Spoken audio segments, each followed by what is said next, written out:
So hello everyone, স্বাগত সবাইকে এডুহাব Bangla official YouTube পেজে।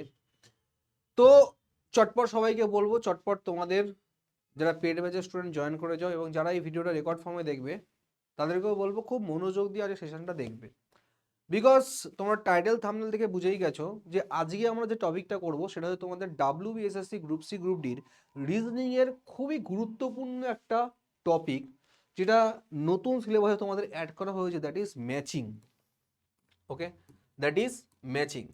তো কি এই ম্যাচিং আর কিভাবে আমাদের এই কোশ্চেনগুলোকে সলভ করতে হবে সেগুলি কিন্তু আজকে আমরা পড়বো, ঠিক আছে? তো একটু তোমাদের সবাইকে বলবো, যারা এখনো অবধি জয়েন হওনি একটু রিকোয়েস্ট করছি চটপট সবাই জয়েন হয়ে যাও।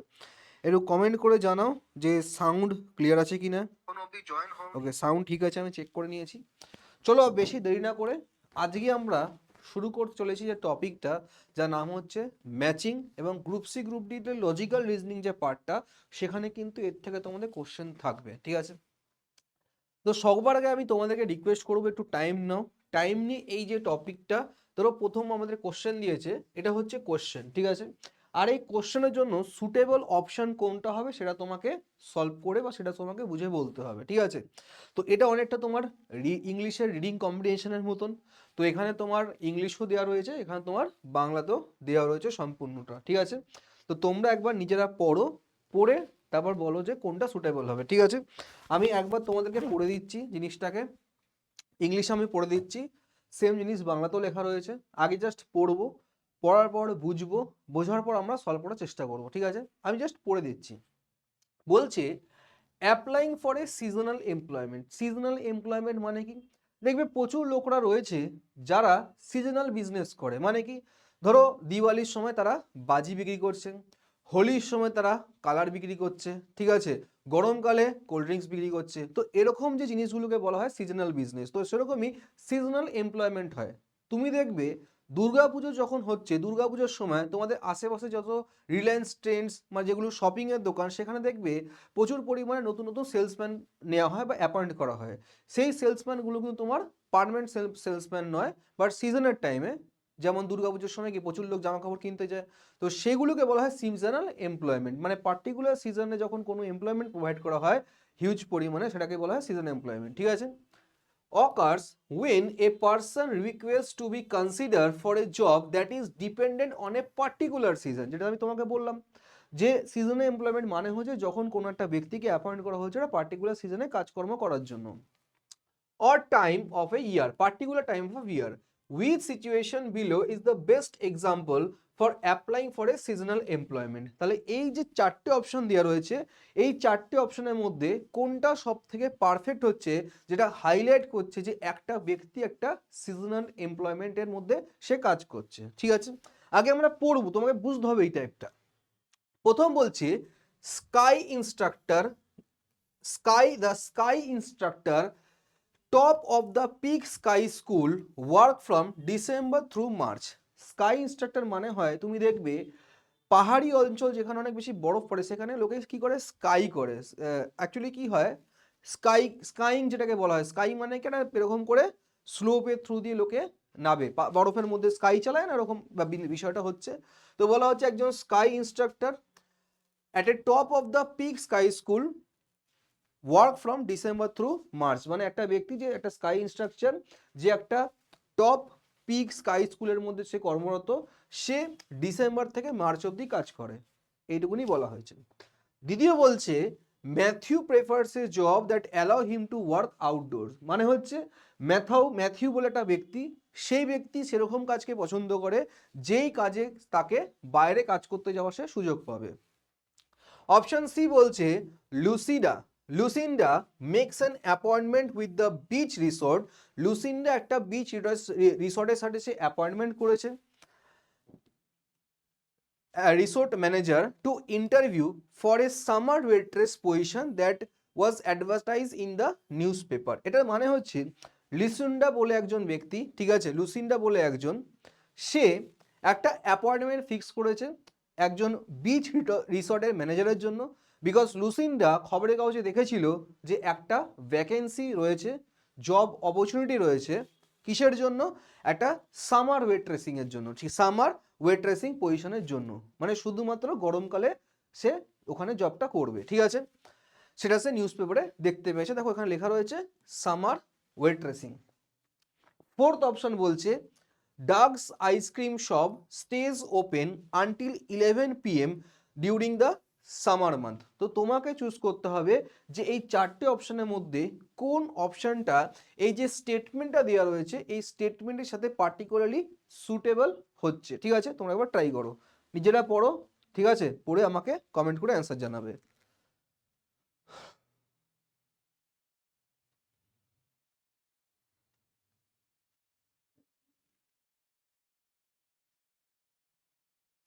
চলো, আশা করছি তোমরা বুঝতে পেরেছো, আশা করি তোমরা পড়েছো।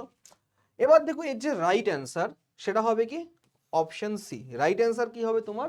অপশন সি হচ্ছে রাইট অ্যান্সার। আবারও আমি কোশ্চেনটা পড়বো। অ্যাপ্লাইং ফর সিজনাল এমপ্লয়মেন্ট, কিসের জন্য একটা ব্যক্তি অ্যাপ্লাই করছে? সিজনাল এমপ্লয়মেন্টের জন্য অ্যাপ্লাই করছে। এখানে দেখো Doug's ice cream shop stays open until 11 during the summer month. তো এখানে কোনো এমপ্লয়মেন্টের কথা বলা হচ্ছে না, শুধু বলা হচ্ছে সিজনে খোলা থাকে আইসক্রিম শপ, তোমরা সবাই জানো। দ্বিতীয় এখানে বলা হচ্ছে Matthew prefers job that allow him to work outdoors. তা আউটডোরের সাথে সিজনে কোনো লেনাদেনা নেই, তাহলে এটা আমি কি করব? এলিমিনেট করে দেবো। প্রথম অপশন বলেছে the ski instructor at top of the peak ski school work from December through March. তো এখানে সিজনাল এমপ্লয়মেন্টের জন্য অ্যাপ্লাই করার কোনো কথা বলা হয়নি, সেখানে এই ব্যক্তি চাকরির জন্য কোনো কিছু করছে কিন্তু বলা হয়নি, সে অলরেডি একটা স্কুলে কাজ করে বা কর্মরত। বাট এইখানে দেখো বলছে যে লুসিন্ডা বলে একজন ব্যক্তি সে অ্যাপয়েন্টমেন্ট ফিক্স করেছে বিচ রিসোর্টের ম্যানেজারের জন্য, বিকজ সে খবরের কাগজে দেখেছে যে একটা সামার ওয়েট্রেসিং পজিশনে জব ভ্যাকেন্সি ছিল। তাহলে এটার রাইট অ্যান্সার কি হবে? রাইট অ্যান্সার হচ্ছে অপশন সি। বুঝতে পেরেছো ম্যাচিং জিনিসটা কি? আশা করছি ক্লিয়ার এই জায়গাটা থেকে ম্যাচিং জিনিসটা। এবার আমি দেখাবো যে পয়েন্ট ওয়াইজ তোমাদেরকে বলবো, ঠিক আছে। দেখো যদি আমি পয়েন্ট ওয়াইজ এক্সপ্লেনেশন তোমায় বলতে যাই, এখানে কি বলেছে, although the sky instructor at the top of the sky school do work seasonally, choice does not describe anything apply for the seasonal employment। যেটা তোমাদেরকে বললাম যে একজন ব্যক্তি সে স্কাই ইনস্ট্রাক্টর হিসাবে সে স্কাই কিং ইনস্ট্রাক্টর হিসাবে কাজ করে, বাট তার মানে সেখানে সে যে কোনো কাজের জন্য অ্যাপ্লাই করে তা কিন্তু বলা হয়নি বা মেনশন করা হয়নি। In B, the statement that Matthew likes to work outdoors tell nothing about the seasonal employment or someone applying for it। যেটা তোমাদের বললাম ম্যাথিউ সে বাইরে বা আউটডোর কাজ করতে চায়, তার মানে সে কোনো কিছু এমপ্লয়মেন্টের জন্য অ্যাপ্লাই করছে বা বাইরের কাজের সাথে সিজনাল এমপ্লয়মেন্ট কোনো যুক্ত তা কিন্তু বলা হয়নি। এখানে বলছে although choice D describe the business with the seasonal hour, it does not describe a person applying for seasonal work। যেটা তোমাদের বললাম যে আইসক্রিমের দোকান রাত্রির 11টা অবধি খোলা রয়েছে এবং অবভিয়াসলি আমরা সবাই জানি আইসক্রিম একটা পার্টিকুলারলি সামার সিজনে তোমার খাওয়া দাওয়া করা হয়, তার মানে কোনো ব্যক্তি চাকরির জন্য অ্যাপ্লাই করছে সেটা কিন্তু স্পেসিফাই করা নেই। ফোর্থ অপশনটা বলছে যে on the other hand very specifically depicts a person Lucinda, একটা ব্যক্তি Lucinda who is applying for a job, যে একটা কাজের জন্য অ্যাপ্লাই করেছে as a summer waitress at a beach resort. মানে সে একটা কাজের জন্য অ্যাপ্লাই করছে কি পজিশনের জন্য? সামার ওয়েট্রেস পজিশনের জন্য একটা পার্টিকুলার বিচ রিসোর্টে, ঠিক আছে, which is depend upon particular season of that year। বুঝতে পেরেছো? তো ম্যাচিং জিনিসটা কি আশা করি তোমরা বুঝতে পারছো। একবার আমি সরে যাচ্ছি স্ক্রিন থেকে, দরকার পড়ে তোমরা স্ক্রিনশট নিয়ে নাও, ঠিক আছে। ক্লিয়ার? বুঝতে পেরেছো যে ম্যাচিং জিনিসটা কি হচ্ছে? চলো নেক্সট কোশ্চেন তোমরা আগে পড়ো, তারপর আমি তোমাদের বলবো। আগে ভালো করে পড়ে নাও কোশ্চেনটা।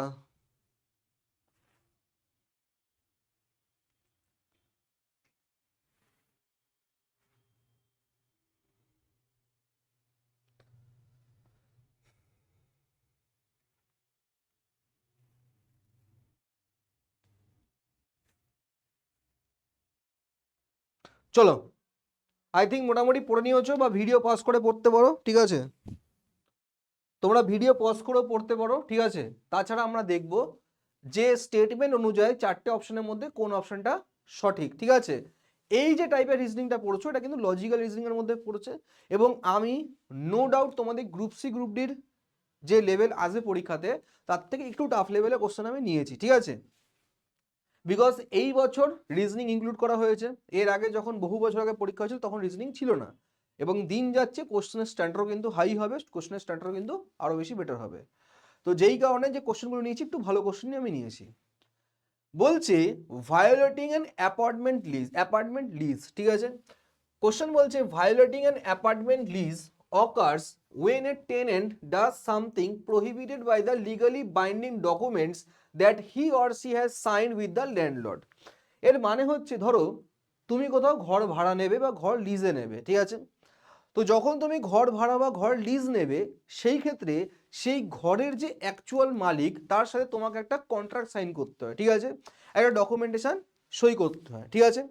এবং সেই ডকুমেন্টসের মধ্যে স্পেসিফিক্যালি মেনশন করা থাকে যে তুমি যতদিন এই বাড়িতে রয়েছো, যতদিন আমার ঘরে ভাড়া রয়েছো বা আমার বাড়ি তুমি লিজে নিয়েছো, ততদিন তুমি এখানে ঠিক কী কী করতে পারবে এবং কী কী তুমি করতে পারবে না, ঠিক আছে। এবং এই টার্মস অ্যান্ড কন্ডিশনের মধ্যে তুমি যদি কোনো কিছুকে ভায়োলেট করো বা কোনো কিছুকে তুমি না শোনো, ঠিক আছে, তার মানে সেটাই হয়ে যায় যে ভায়োলেটিং দ্য ডকুমেন্টস রুল, বা যেটাকে এখানে বলা হচ্ছে যে ভায়োলেটিং অ্যান অ্যাপার্টমেন্ট লিজ, ঠিক আছে। সেটাকে কি বলা হচ্ছে যে লিজের যে ডকুমেন্টস অনুযায়ী যা যা রুলস অ্যান্ড রেগুলেশন বলা হয়েছে সেটাকে তুমি যদি মান্যতা বা সেটাকে তুমি যদি না মানো সেটাকেই বলা হয় ভায়োলেট করা, ঠিক আছে। এখানে বলেছে with situation below is the best example of violating an apartment lease. তো এই কোশ্চেন বা স্টেটমেন্টটা বুঝে গেছো যে ভায়োলেটিং অ্যান অ্যাপার্টমেন্ট লিজ মানে কি। তার মানে আবারও আমি বলছি তোমাদেরকে, যখন তুমি কোনো অ্যাপার্টমেন্ট লিজে নেবে বা যখন তুমি কোথাও ভাড়া নাও সেই ক্ষেত্রে তোমাকে একটা ডকুমেন্ট বা একটা চুক্তি সই করতে হয় তোমার যে বাড়ির মালিকের সাথে, ঠিক আছে। এবং সে কিছু টার্মস অ্যান্ড কন্ডিশন বলে দেয়। যেমন যখন আমি পড়াশুনো করতাম বা যখন আমি ইঞ্জিনিয়ারিং করতাম আমরা একটা ফ্ল্যাটে ভাড়া থাকতাম, তো সেখানে বলতো যে রাত্রির 11টার পর তুমি বাড়ি ঢুকতে পারবে না, তুমি কোনো নেশা ভাঙ করতে পারবে না। তো এবার দেখো ডকুমেন্টস অনুযায়ী ওই রুলস অ্যান্ড রেগুলেশন আমাকে ফলো করতে হবে, বাট সামহাউ আমি যদি ওটাকে ফলো না করি আর সেটা যদি আমার ল্যান্ডলর্ড বা বাড়ির মালিক জানতে পারে, তার মানে সেই ক্ষেত্রে কি হয়, ইন দ্যাট ভেরি মোমেন্ট আমার তার সাথে যে চুক্তিটা সেটা আমি ভায়োলেট করেছি এবং তার কাছে সম্পূর্ণ অধিকার আছে আমাকে বাড়ির থেকে লাথ মেরে ভাগিয়ে দেওয়ার। বুঝতে পেরেছো? ক্লিয়ার? এবার অপশন এতে আসে, অপশনে কি বলছে, Tim has decided to move to another city so he calls his landlord to tell him that he is not interested in renewing his lease when it expires next month. মানে হচ্ছে দেখো ধরো এখানে একটা ব্যক্তি তার নাম হচ্ছে টিম, সে ডিসিশন নিয়েছে যে পরবর্তী মাসে তার যে চুক্তি সেটা কিন্তু শেষ হওয়ার দিকে রয়েছে এবং সে আর এই লিজটাকে বা আর এই যে কন্ট্রাক্টটাকে সে কন্টিনিউ করতে চায় না, বিকজ সে ডিসিশন নিয়েছে যে সে অন্য একটা শহরে মুভ করবে। তো এই সম্পূর্ণ জিনিসটা সে কিন্তু ইনফর্ম করে নিয়েছে তার বাড়ির মালিককে, ঠিক আছে। তাহলে আমাকে একটা কথা বলো যে এখানে সে কি কোনো রুলস আর রেগুলেশন কি ভায়োলেট করছে? করছে না ভাই।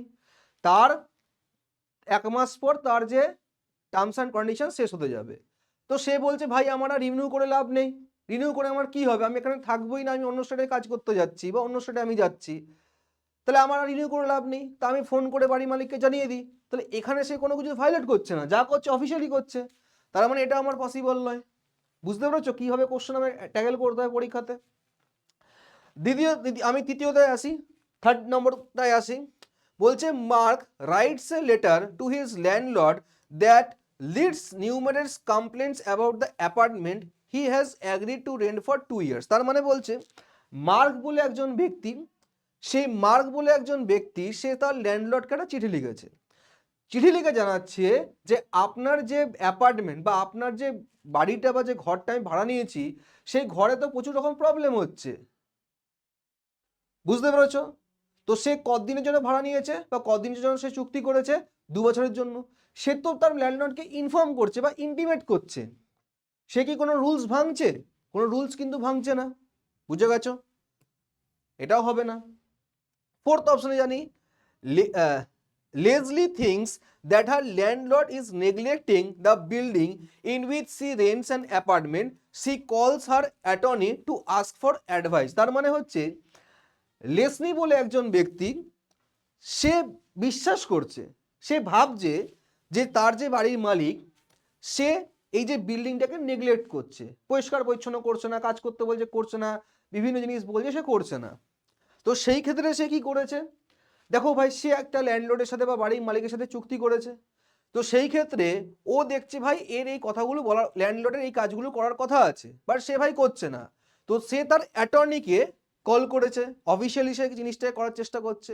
তো যখনই কোনো কিছু অফিসিয়ালি অ্যাডভাইস নিচ্ছে, সে হয়তো লয়ারকে কল করছে, লয়ারকে কল করে বলছে যে আমি একটা এরকম চুক্তির মধ্যে রয়েছি, আমি যে আমার বাড়ির মালিককে বলেছিলাম এই কাজগুলো করতে, সে কিন্তু কাজগুলো করছে না, তো এবার বলো আমি কি করব। তো সে যখন একটা অ্যাটর্নিকে কল করছে, মানে একটা লয়ারকে কল করছে, সে সেখানে কি নিচ্ছে, লিগাল অ্যাডভাইস নিচ্ছে। তো যদি কোনো ব্যক্তি লিগাল অ্যাডভাইস নেয়, সে তো কোনো ইললিগাল কাজ করছে না, তাহলে এই কাজটাও কি হবে, হবে না এটা। এবার আমরা আসবো অপশন বিতে। অপশন বিতে আমার কি বলছে, অপশন বিতে বলছে যে কি লেখা, ভ্যালেরি, ঠিক আছে, Valerie recently lost her job.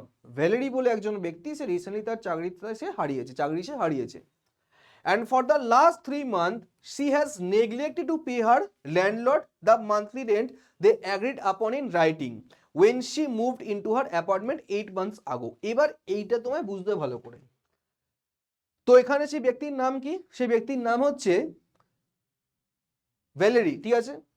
তো ভ্যালেরি বলে একজন ব্যক্তি, সে তার বাড়ির মালিকের সাথে একটা চুক্তিবদ্ধ হয়েছে যে আমি প্রত্যেক মাসে আপনাকে সময় মতন টাকা দিয়ে দেবো, মাসের 10 তারিখের মধ্যে টাকা দিয়ে দেবো। এটা আমি নিজের থেকে বলছি, মাসের 10 তারিখ। যেমন আমাদের বেলঘড়িয়াতে সিস্টেম রয়েছে যে মাসের 10 তারিখের মধ্যে সবার বাড়ি ভাড়া কমপ্লিট হওয়া চাই। তো সেরকমই এই যে ব্যক্তি, সে তার ল্যান্ডলর্ডকে বলেছে যে আমি আপনার বাড়ি ভাড়া নিচ্ছি এবং আমি ঠিক মাসের টাইম মতন আপনাকে রেন্ট দিয়ে দেবো। বাট সে রিসেন্টলি কি হয়েছে, সে চাকরি হারিয়েছে। এবার চাকরি হারানোর কাছে তার কাছে পয়সা কড়ি নেই, এবং সে তার ল্যান্ডলর্ডকে এই জিনিসটা ফোন করেও সে বলছে না, বা সে ইনফর্মও করছে না যে দেখুন আমার এই অবস্থা কোন খারাপ রয়েছে, আমার রিসেন্টলি চাকরি চলে গেছে, তো যদি আপনি 3 মাসের ভাড়া আমার মাফ করে দেন বা 3 মাসের টাকা আমি কদিন পর দেবো, তাহলে সেই ক্ষেত্রে খুব ভালো হতো। সে কিন্তু ইনফর্ম করছে না, সে নেগলেক্ট করছে। মানে কি, তার ল্যান্ডলর্ড তাকে ফোন করে বলছে না বলে সে তাকে নিজের আগবাড়িও টাকাটা দিচ্ছে না। তার মানে কি, ও যে রুলস করেছিল, ল্যান্ডলর্ডের সাথে চুক্তি করেছিল যে প্রত্যেক মাসের মধ্যে আমার টাকা ভাড়া চাই, সেটা দিচ্ছে না এবং সে নেগলেক্ট করছে সেটাকে। তাহলে সঠিক উত্তর কোনটা হয়ে গেল, যে violating of an appointment lease, সেটা হচ্ছে আমার অপশন বি। বুঝতে পেরেছো যে লজিক্যাল রিজনিং জিনিসটা কি হয়, মানে সম্পূর্ণ আমাকে লজিক দিয়ে বুঝতে হবে জিনিসটাকে, সম্পূর্ণ আমাকে লজিক দিয়ে বুঝতে হবে। যে কথাগুলো আমি বলছি এটাকে ফিল করার চেষ্টা করবে, ঠিক আছে। ক্লিয়ার জায়গাটা? কাউ ডাউট থাকলে আমাকে বলবে। যেটা এখানে বলা রয়েছে যে ভ্যালেরি, সে সাইন করেছে একটা লিগালি বাইন্ডিং ডকুমেন্ট, মানে যখন সেটা কন্ট্রাক্ট করেছে, চুক্তি করেছে, একটা বাড়ি ভাড়া নিয়েছে যখন, একটা সে চুক্তি করেছে, অফিসিয়াল ডকুমেন্টে সে সাইন করেছে, that requires her to pay monthly rent for apartment, মানে যেটাতে বলা রয়েছে যে প্রতি মাসে তোমাকে বাড়ি ভাড়া দিতে হবে। And she fails to do this for the last 3 months, এবং লাস্ট 3 মাস ধরে সে বাড়ি ভাড়া দেয়ও নি। Therefore she has violated her appointment lease, ঠিক আছে, যেই কারণে অ্যাপয়েন্টমেন্টের যে লিজটা রয়েছে, তার যে চুক্তিপত্র, সেই চুক্তিপত্র সে ভায়োলেট করেছে। চলো নেক্সট পড়ো তোমরা। কেমন লাগছে কোশ্চেনগুলো, কেমন লাগছে বলবে, ঠিক আছে। তোমরা প্রত্যেকজন কমেন্ট করে বলবে যে কোশ্চেনগুলো কেমন লাগছে, ঠিক আছে, কেমন লাগছে নিশ্চয়ই বলবে আমায় কমেন্ট করে। চলো পরের কোশ্চেনটা করো।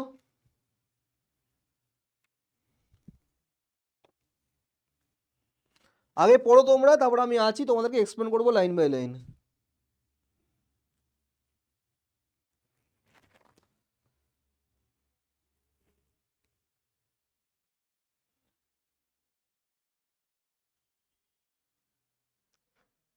চলো শুরু করা যাক 3 নম্বর কোশ্চেন, শুরু করা যাক। দেখো এখানে কি বলেছে, ভালো করে বুঝবে যে ম্যাচিং অ্যাকচুয়ালি জিনিসটা কি, ঠিক আছে।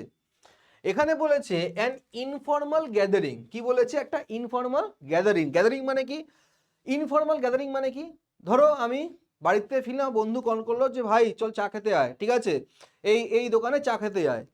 তো এটা কি ফর্মাল গ্যাদারিং, এটা ইনফর্মাল গ্যাদারিং, হট করে দেখা হয়ে গেল। ধরো ওখানে তুমি চা খেতে গেলে, তোমার আরো 10টা বন্ধু হট করে চলে এলো, তার মানে কি সবাই একত্রিত হলো একটা জায়গাতে, গ্যাদারিং হলো একটা জায়গাতে, 10 জন 15 জন মিলে একটা জায়গায় তোমরা দাঁড়ালে। বাট সেটা কিন্তু কোনো অফিসিয়ালি গ্যাদারিং ছিল না, সেটা কি ছিল, একটা ইনফর্মাল গ্যাদারিং, ঠিক আছে।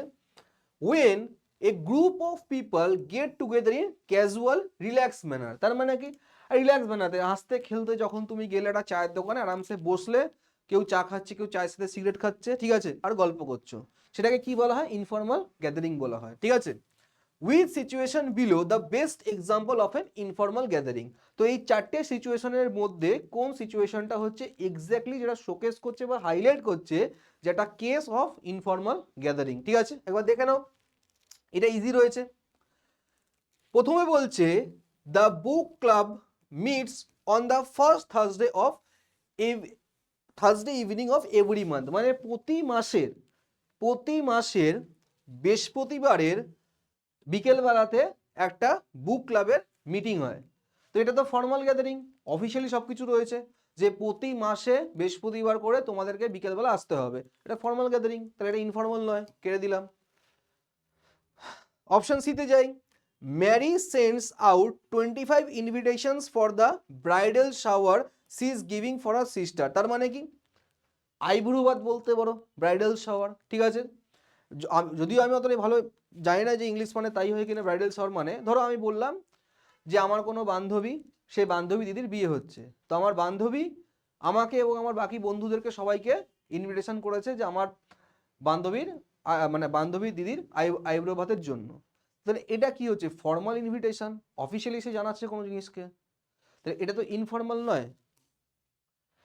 অপশন ডিতে আসি, whenever she eats at the Mexican restaurant, যখনই সে একটা ম্যাক্সিকাম রেস্টুরেন্টে খাওয়া দাওয়া করে, Clara seems to run into Peter. তার মানে কি যখনই সে ম্যাক্সিমাম রেস্টুরেন্টে খাওয়া দাওয়া করে, Clara seems to run into Peter. ঠিক আছে, পিটার বলে কোন রেস্টুরেন্টে সে যায়। এবার দেখো একজন দুজন গেলে তো সেটা গ্যাদারিং বলতে পারবো না, যখন সেখানে মোর দ্যান 6-7 জন হবে বা বেশি সংখ্যক লোক হবে তখন সেটা গ্যাদারিং বলা হয়। তো কেউ খেতে যাচ্ছে সেখানে ক্লারা বলে আরেকজন আসছে একটা ম্যাক্সিমাম রেস্টুরেন্টে, সেটা কোনো গ্যাদারিং এর মধ্যে কনসিডার হয় না। এবার আসি আমি অপশন বি তে। অপশন বি কি বলছে, after finding out about his promotion, মানে যখন প্রমোশন থেকে, মানে after finding about his promotion মানে হচ্ছে ধরো আমার কোনো একটা বন্ধু সে কাজ করছে, সে প্রমোশন পেয়েছে, আমি জানতে পারলাম। Jeremy and few co worker decided to go for out a quick drink after the work. যেমন কি হয় যে ধরো সিম্পল উদাহরণ বলছি, সিম্পল উদাহরণ ধরো বললো, ধরো আজকে আমি এখানে প্রমোশন পেলাম, তা আমার বাকি যে কো ওয়ার্কার্সরা বলে যে ভাই চ বিরিয়ানি খাওয়া, তখন আমরা কি 6-7 জন মিলে গেলাম দাদা বৌদিতে বিরিয়ানি খেতে। তাহলে এই যে গ্যাদারিংটা হয় সেটা কি বলা হয়, ইনফর্মাল গ্যাদারিং। কারণ সেখানে কি থাকবো, দাদা বৌদি যাবো আরামসে, দাদা বৌদি বা ডিবাবি যেখানেই বলো না কেন বা আরসালান বলো না কেন, গেলাম আরামসে বিরিয়ানি খেলাম, গল্প গল্প করলাম, ঠিক আছে, কোল্ড ড্রিঙ্কস খেলাম, বিরিয়ানি ফিরিয়ানি খেলাম, বাড়ি চলে এলাম। তো এই গ্যাদারিংটা কি বলা হয়, এটাকে বলা হয় তোমার ইনফর্মাল গ্যাদারিং। ঠিক আছে, বা সাডেন গ্যাদারিং যেটাকে আমরা বলি। তাহলে অপশন আমার কি হয়ে গেল, বি হচ্ছে রাইট অ্যান্সার। বুঝতে পারছো যে কিরকম কোশ্চেন তোমাকে ফেস করতে হবে? ঠিক আছে, ক্লিয়ার? দেখে নাও একবার, যেটা তো আমি বললাম, দেখো after getting some good news, যখন কোনো একটা গুড নিউজ পাওয়ার পর জেরেমি এবং তার কিছু বন্ধু ক্যাজুয়ালি যারা যাচ্ছে কোথায়, ড্রিঙ্ক করতে। ঠিক আছে, এটা যেহেতু বিদেশে তাই হয় জেনারেলি। ঠিক আছে, আফটার ওয়ার্ক, কাজের পর, they're by having an informal gathering. ঠিক আছে, choice A and C describe more formal types of gathering. Choice A এবং যে চয়েস কি ছিল, সি ছিল, সেটাও কিন্তু গ্যাদারিং হচ্ছে, বাট সেটা কি এক ধরনের ফর্মাল গ্যাদারিং। ঠিক আছে, choice D describe a chance or coincidental kind of meeting. তো এটাও নয়। ঠিক আছে, কোইন্সিডেন্টাল মানে কোনো কোইন্সিডেন্সের সময়। ঠিক আছে, ধরো অনেক সময় তুমি দেখবে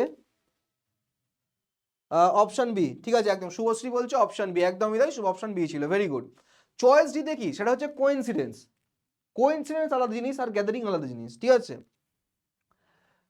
চলো 4th নম্বর কোশ্চেন আসা যাক। 4 নম্বর কোশ্চেন আগে তোমরা পড়ো ভালো করে। ঠিক আছে, পড়ার পর আমি তোমাদের প্রত্যেক লাইন এক্সপ্লেন করব। ঠিক আছে,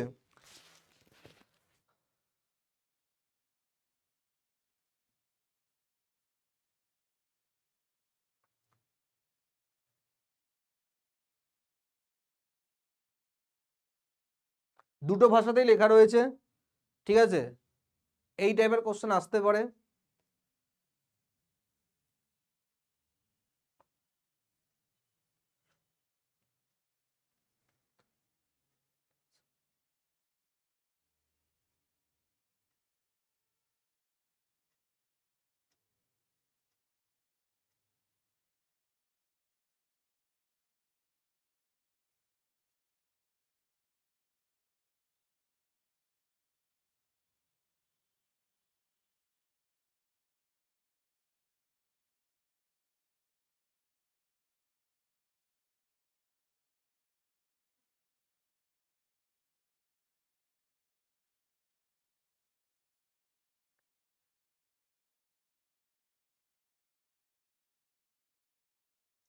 চলো শুরু করে যাক তাহলে, এটা শুরু করি তাহলে, এবার ট্রাই করি। দেখো প্রথমে বলেছে পিপল স্পেকুলেট, স্পেকুলেট মানে যেটাকে আমরা বলি কল্পনা বলতে পারো, বা অনেকে জল্পনা কল্পনা বলে, ঠিক আছে, বা এখানে লেখা রয়েছে, কি লেখা রয়েছে দেখো, জল্পনা লেখা রয়েছে, অনুমান বা জল্পনা, ঠিক আছে। পিপল কি করে, স্পেকুলেট করে। 1 মিনিট ধরে একটা কল আসছে, তোমরা পড়ো একটু, একটা কল আসছে, ঠিক আছে।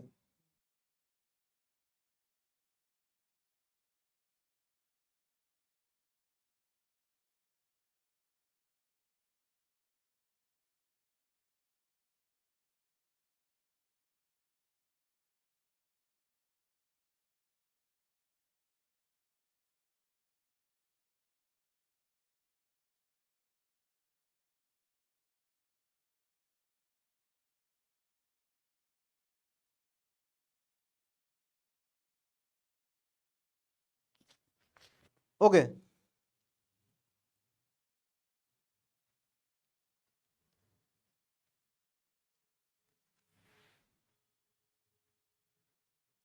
শুনতে পাচ্ছ তো ভাই? অপশন ডি মনে হচ্ছে, একদমই একদমই, শুভশ্রী বলছো অপশন ডি, একদমই তাই, অপশন ডি হবে। দেখো আমি তোমাদের যদি বলি, বলছে পিপল স্পেকুলেট মানে সে অ্যাজিউম করে নেয় বা জল্পনা করে নেয়, যেটাকে বলি when they consider a situation, actually এটাকে প্রোনাউন্স হয় সিচুয়েশন প্রোনাউন হয়, ঠিক আছে, প্রোনাউন্সে ভুল হতে পারে, সিচুয়েশন অনেকে প্রোনাউন্স করে, and assume something to be true based on the inconclusive evidence, মানে কোনো একটা কনক্লুসিভ এভিডেন্স মানে প্রপার এভিডেন্স ছাড়া অনেক সময় কি করে না আমরা কোনো কিছুকে অ্যাজিউম করে নিই, ঠিক আছে। which situation below is the best example of the speculation, তার মানে এই যে স্পেকুলেশন বা এই যে অনুমান করা কোনো কিছু, কোনো একটা প্রপার এভিডেন্স ছাড়া, সেটার জন্য প্রপার সিচুয়েশন কোনটা হচ্ছে এই চারটার মধ্যে, ঠিক আছে। ঠিক আছে, বুঝতে পেরেছো? এবার আমি অপশনগুলো একটা একটা করে পড়ছি। প্রথম বলছে Prancy decide that it would be appropriate to wear jeans to her new office on the Friday after reading about casual Friday in her employee handbook. এবার দেখো আমায় মাথায় কি রাখতে হবে কোশ্চেনটার সময়, প্রথম জিনিস মাথায় রাখতে হবে যে আমি কি করছি, স্পেকুলেট করছি, মানে কোনো কিছুকে কল্পনা করছি। তাহলে এখানে দেখো ও কিন্তু কল্পনা করছে, বাট শুধু কল্পনা মানলে হবে না, দ্বিতীয় জিনিসটা ফ্যাক্টর মাথায় রাখতে হবে, সেটা হচ্ছে কি যে ইনকনক্লুসিভ এভিডেন্স চাই। ইনকনক্লুসিভ মানে কি কোনো একটা সঠিক এভিডেন্স নয়, ঠিক আছে, কোনো একটা সঠিক এভিডেন্স ছাড়া। এবার দেখো এখানে ফ্রান্সি সে একটা ডিসিশন নিল, যে শুক্রবার দিন সে জিন্স পরে আসবে। সেই ডিসিশনটা কেন নিল, তার পেছনে কারণ হচ্ছে যে সে তার এমপ্লয়ি হ্যান্ডবুকে দেখেছে যে ফ্রাইডে হচ্ছে তার কি লেখা, ফ্রাইডে হচ্ছে তার casual Fridays, reading about casual Friday. Casual Friday মানে হয়, তুমি যদি অনেকে হয়তো জানো যে কর্পোরেট কোম্পানিতে একটা নিয়ম রয়েছে যে প্রতি শুক্রবার করে তুমি ক্যাজুয়াল ড্রেস পরে আসতে পারো, মানে কি নর্মাল মানে মানডে টু থার্সডে তুমি যদি ফর্মাল ড্রেস পরে আসো, তুমি ফ্রাইডে দিনকে নর্মাল ড্রেস যেমন হয়, যেমন কি তুমি জিন্স পরে এলে, তুমি কোনো একটা গেঞ্জি পরে এলে, ঠিক আছে, তুমি নর্মাল ড্রেস পরে আসতে পারো। বাট এখানে আমাকে বলো যে এই যে ও পড়ছে কোথা থেকে, ও পড়ছে হচ্ছে একটা অফিসিয়াল ডকুমেন্টস থেকে, যেটা হচ্ছে তার এমপ্লয়ি হ্যান্ডবুক। কোথায় লেখা ছিল, তার এমপ্লয়ি হ্যান্ডবুক থেকে। তাহলে এটা তো কোনো ইনকনক্লুসিভ এভিডেন্স নয়, এটা পার্টিকুলার প্রপার এভিডেন্স। তাহলে সেই ক্ষেত্রে তার যে কল্পনাটা বেসড অন কি প্রপার এভিডেন্স, তাহলে এটা কি হবে, এটা আমার হবে না। বুঝতে পারছো কিভাবে আমাকে বুঝতে হবে কোশ্চেনগুলো। অপশন বি বলছে Mary spends 30 minutes sitting in the traffic and wishes that she could took the train instead of driving. এবার দেখো এখানে কল্পনার কথা বলছে না, এখানে ম্যারি ভাবছে বা ম্যারি কি করছে, স্পেন্ডস 30 মিনিট, মেরি এখানে কি করছে, কল্পনা নয়, এখানে সে চাইছে। অনেক সময় কি হয়, ধরো ধরো আমি বাড়ির থেকে বেরোলাম, বাড়ির থেকে বেরোনোর আমার কথা ছিল যে আমি ডাইরেক্টলি ট্রেন ধরবো, বাট আমি ট্রেন না ধরে কি ধরলাম, অটো ধরলাম। এবার অটোতে আমি দেখছি রাস্তায় প্রচণ্ড জ্যাম, তখন আমি বসে কি ভাবছি, তখন আমি বসে ভাবছি যে কাশ যদি আমি অটোটা না ধরে ট্রেন ধরতাম, তাহলে আমি তাড়াতাড়ি অফিস পৌঁছে যেতাম। বাট এখানে একটা কথা বলো, সে হয়তো এখানে কল্পনা করছে বা স্পেকুলেট করছে, বাট ব্যাপারটা কি হচ্ছে, সে অলরেডি সে ট্রাফিক জ্যামের মধ্যে রয়েছে, মানে ইট ইজ অলরেডি এভিডেন্ট জিনিসটা, এভিডেন্ট ফ্যাক্ট সেটা। তাহলে সেই ক্ষেত্রেও হবে, সেই ক্ষেত্রেও হবে না এই জিনিসটা। অপশন সি বলছে after consulting several guide books and her travel agent Jennifer feels confident that hotels she has chosen is the first rate, মানে 5 স্টার, মানে ভালো রেটিং তার মধ্যে রয়েছে। মানে এইখানে অপশনটা বলছে, এই অপশন সিটা বলছে যে বিভিন্ন জেনিফার বলে একজন ব্যক্তি, সে বিভিন্ন গাইড বই পড়েছে, বিভিন্ন রেটিংস দেখেছে অনলাইনে, রেটিংস দেখার পর সেই ডিসিশনটা ফিল করছে বা সেই ডিসিশনটা ভাবছে না যে হোটেলটা আমি চুজ করেছি সেটা একটা ভালো হোটেল। তাহলে এখানে কি সে অলরেডি কোথা থেকে একটা কল্পনা, মানে অলরেডি সে কোথা থেকে একটা গাইডেন্স নিয়েছে, যখনই গাইডেন্স নিয়ে হয় there is an evidence, there is a ratings, সেই ক্ষেত্রে কি হবে? এটাও হবে না।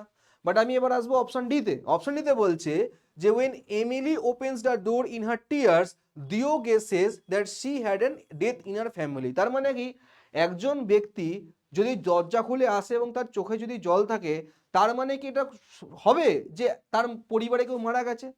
তা এইখানে যে কল্পনাটা সে করছে, সেই কল্পনাটা তো মানে বেসড অন ইররিলেভেন্ট এভিডেন্স, এখানে কোনো তো এভিডেন্স নেই।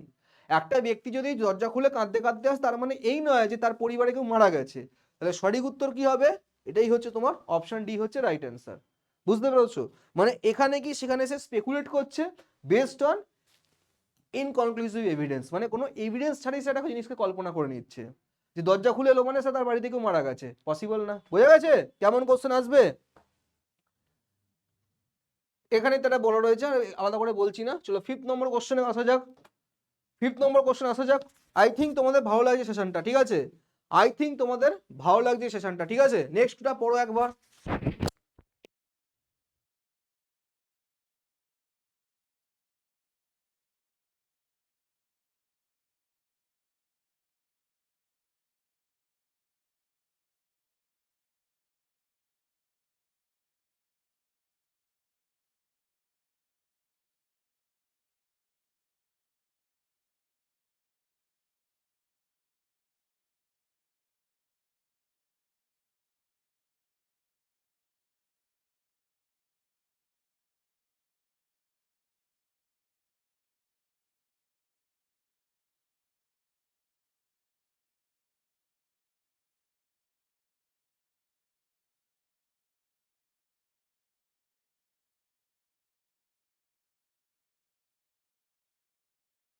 চলো পঞ্চম কোশ্চেনটা আসা যায়। 6টা কোশ্চেন আছে, একটা কোশ্চেন হোমওয়ার্ক, ঠিক আছে?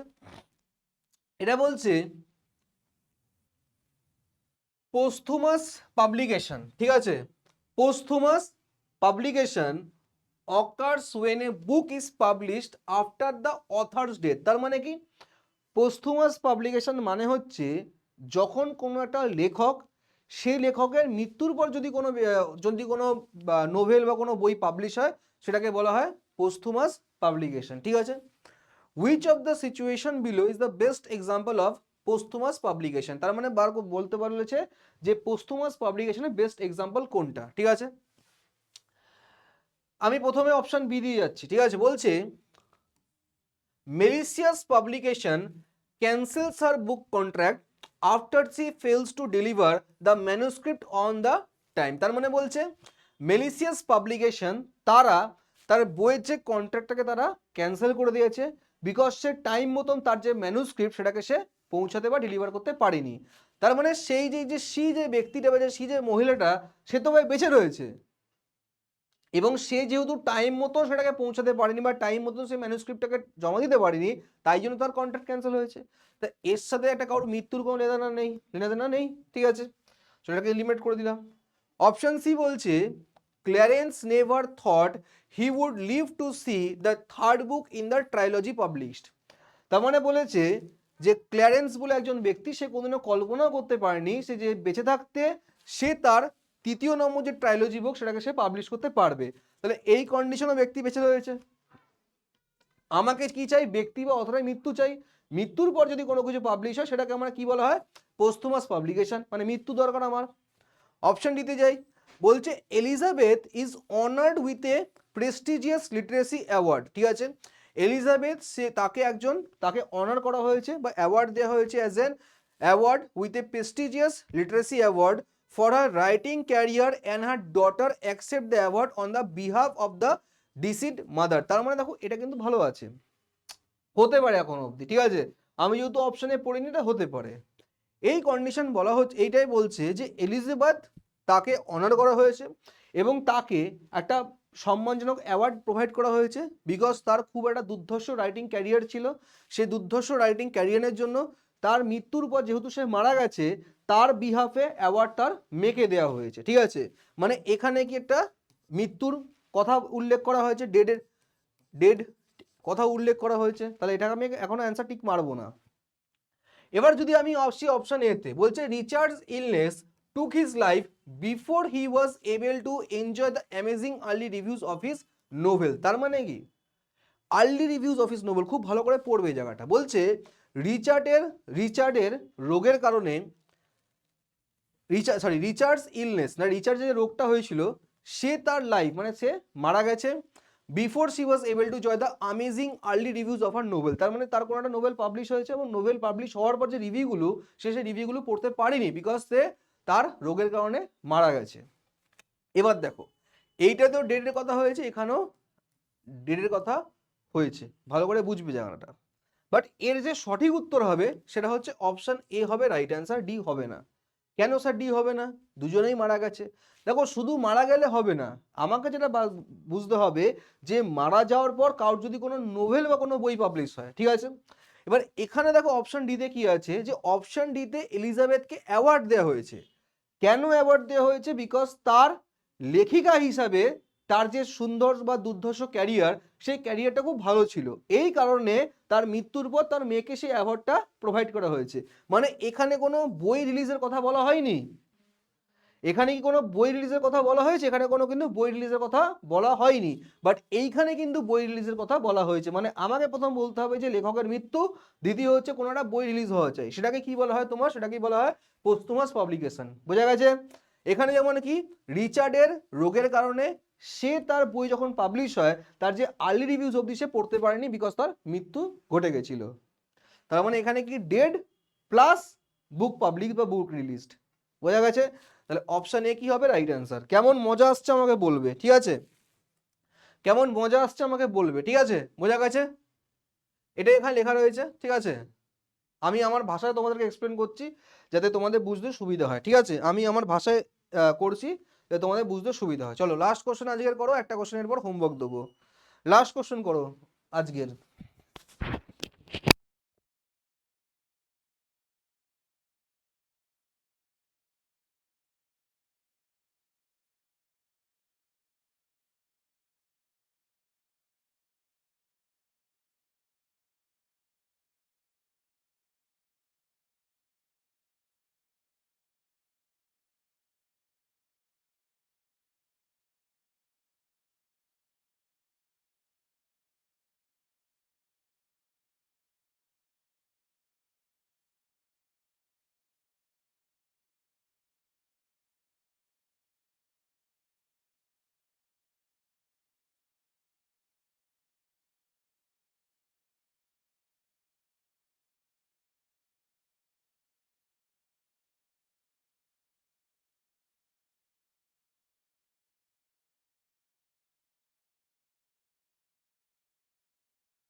শুরু করা যাক তাহলে।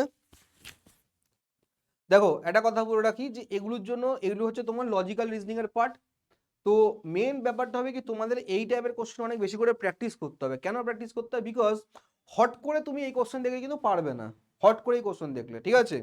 তো কিভাবে ট্যাকেল করতে হয় কোশ্চেনগুলো, আশা করছি তোমাদেরকে প্রত্যেকটা কোশ্চেন খুব ধরে ধরে আমি এবং ডিটেলসে বুঝিয়েছি। তো ওইভাবে তোমাদেরকে পরীক্ষা ট্যাকেল করতে হবে কোশ্চেনগুলোকে। এখানে বলছে এ গ্যারেন্টি ইজ এ প্রমিস। আমরা বলি না যে এই প্রোডাক্টের উপর আপনার গ্যারেন্টি দিচ্ছি আমি, এই প্রোডাক্টটা খুব ভালো, ঠিক আছে। দেখবে তুমি যখন দোকানে, যেমন আমি দোকানে যখন মোবাইল কিনতে গেছিলাম, এই মোবাইলটা কিনতে গেছিলাম, এই স্যামসাং এর মোবাইলটা, আমাকে দোকানদার বলেছিল যে আমি গ্যারেন্টি দিচ্ছি এই মোবাইলটা দুর্ধর্ষ আপনার কাজ করবে, ঠিক আছে। তাহলে এবার গ্যারেন্টি দু রকম ডেফিনেশন হয়, ঠিক আছে। দু রকম ডেফিনেশনের মধ্যে কি হয়? বলছে guarantee is a promise of assurance that attests the quality of a product that is either given in writing by the manufacturer. একটা গ্যারেন্টি কারা দেয়? যে আপনার 1 বছরের গ্যারেন্টি রয়েছে, এটা কারা দেয়? ম্যানুফ্যাকচাররা, মানে যারা প্রোডাক্টটাকে তৈরি করছে। তাহলে একটা গ্যারেন্টি কে দেয়? যেটা প্রোডাক্টটাকে যারা তৈরি করছে তারা একটা গ্যারেন্টি দেয়। বুঝতে পেরেছো কোন গ্যারেন্টি কথা বলছি? দ্বিতীয় বলছে given verbally by the person selling the product. দ্বিতীয় গ্যারান্টি মানে কি? দ্বিতীয় গ্যারান্টি মানে হচ্ছে যে সেলসম্যানটা বা যে সেলস পার্সন যে প্রোডাক্ট এখন সেল করছে, তখন সে বলে দাদা আপনি আমাকে ভরসা করে এই প্রোডাক্টটা নিয়ে যান, এটা আপনার দুর্ধর্ষ কাজ করবে।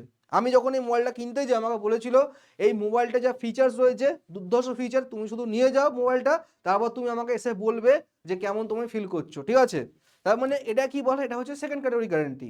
আর ফার্স্ট ক্যাটাগরি গ্যারান্টি মানে হচ্ছে যখন বক্স তুমি কেনো, বক্সের মধ্যে লেখা থাকে 1 ইয়ার গ্যারান্টি, সেটা হচ্ছে সেই গ্যারান্টি কারা দেয়, সেটা হচ্ছে যারা ম্যানুফ্যাকচারার গ্যারান্টি দেয়। বোঝা গেছে?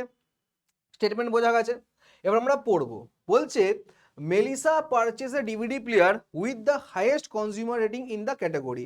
তার মানে কি, মেলিসা বলে একজন ব্যক্তি, সে একটা ডিভিডি প্লেয়ার কিনেছে, সেই ডিভিডি প্লেয়ারটার রেটিংস খুব ভালো ছিল। ঠিক আছে, বোঝা গেছে এই জায়গাটা কি বলতে চেয়েছে, এটা কি বলতে চেয়েছে, ভালো কথা। আচ্ছা, এটার উত্তর আমি লাস্টে দেবো, এটা উত্তর আমি লাস্টে দেবো, ঠিক আছে। সেকেন্ড অপশন বলছে the sales person advises Kurt to be secure that he buys an air conditioner with a guarantee. বলছে সেলস পারসন অ্যাডভাইস করছে কাকে? কার্টকে। কার্ট বলে একজন ব্যক্তি রয়েছে, to be sure that he buys an air conditioner with a guarantee, মানে sales person guarantee দিচ্ছে যে তুমি যেটা কিনবে তার মধ্যে ভালো গ্যারেন্টি রয়েছে। The local auto body shop specializes in refurbishing and selling used car. মানে বলছে যে একটা লোকাল অটো বডির শপ রয়েছে, তারা স্পেশালাইজড রয়েছে কি রিফার্বিশ প্রোডাক্ট বিক্রি করার জন্য। ঠিক আছে, রিফার্বিশ মানে হচ্ছে একবার ব্যবহার, মানে সেকেন্ড হ্যান্ড মাল যেটাকে আমরা বলি। ঠিক আছে, তো লোকাল অটো বডি রয়েছে, তারা এই জিনিসটা বলে যে তারা খুব বিখ্যাত রয়েছে সেকেন্ড হ্যান্ড মাল বিক্রি করাতে। ঠিক আছে, অপশন ডিতে আছে Lori buys a use digital camera for her coworker who says that she will refund Lori's money if the camera performance is not of the highest quality। ঠিক আছে, এবার দেখো এখানে দুটো অপশন খুব কাছাকাছি রয়েছে। ঠিক আছে, একটা কি দেখো, এখানে বলছে সেলস পারসন অ্যাডভাইস করেছে তাকে Carl to be sure that buys an air conditioner with a guarantee, এটা একটা অপশন হতে পারে। এবার দেখো বলেছে মালিসা ডিভিডি প্লেয়ার পারচেস করে যার রেটিং হাই রয়েছে, তাহলে হাই রেটিং এর ক্ষেত্রে সেটা সেলস পারসনও গ্যারান্টি দেয়নি, এবং সেখানে কিন্তু তোমায় বুঝতে হবে যে ম্যানুফ্যাকচার গ্যারান্টিও দেয়নি, সে জাস্ট নর্মাল ফ্লিপকার্ট অ্যামাজন গুগলের রেটিংস দেখে চলে গেছে এবং কিনে নিয়েছে। ঠিক আছে, তাহলে এটা হবে না। গ্যারান্টি ডেফিনেশন আমরা দুটোই পড়েছি। এখানে বলছে the local auto body shop specialize in refurbishing and selling used car. তার মানে কি, তারা স্পেশালাইজড, ঠিক আছে, তারা কিন্তু কোনো গ্যারান্টি দিচ্ছে না, তারা স্পেশালাইজড, তারা ভালো মাল বেচে, এটা হবে না। এবার দেখো যদি আমি আসি 2 নম্বরটায়, এটা কি বলেছে, the sales person advises Kurt to be sure that he buys an air conditioner with a guarantee. এবার এটার মানেটা খুব ভালো করে বুঝতে হবে। এর মানে হচ্ছে সেই সেলস পারসনটা লোকটাকে বলছে তুমি এই এয়ার কন্ডিশনারটা কেনো বিকজ এটার মধ্যে গ্যারেন্টি রয়েছে। বোঝা গেছে? কথার টোনটা বুঝবে কি বলতে চাইছি। এবং এখানে বলছে Lori buys a use digital camera from her coworker. তাহলে লোরি বলে একজন ব্যক্তি বা একজন মহিলা বা ছেলে কেউ একজন রয়েছে, সে তার কোওয়ার্কের থেকে কি কিনেছে, একটা ক্যামেরা কিনেছে, এবং তার কোওয়ার্কার বলেছে যে যদি তোমার ক্যামেরা ভালো না চলে তুমি আমার থেকে পুরো টাকাটা ফেরত নিয়ে নিও। তাহলে এখানে সেলস পারসনটা কি রয়েছে, সেটা হচ্ছে বন্ধু যার থেকে লরি কিনেছে, এবং সে তার জুবান দিচ্ছে যে যদি ক্যামেরা না চলে তুমি যত টাকা আমায় দিয়েছো তুমি টাকা রিফান্ড নিয়ে নিও সম্পূর্ণ। ঠিক আছে, এখানে কিন্তু যে সেলস পারসন সে কিন্তু গ্যারান্টি দেয়নি, সে বলেছে তুমি কোনো একটা গ্যারান্টিওয়ালা প্রোডাক্ট কেনো।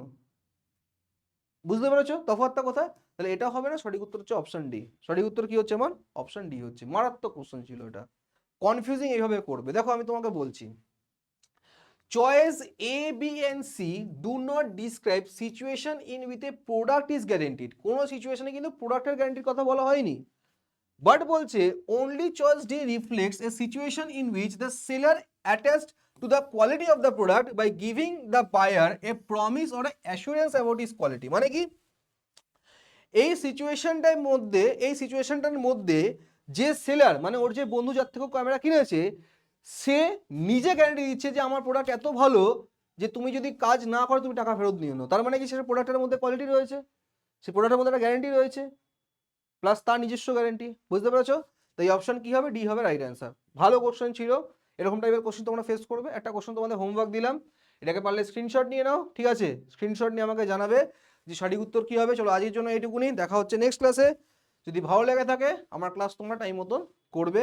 ওকে, চলো টাটা সবাইকে।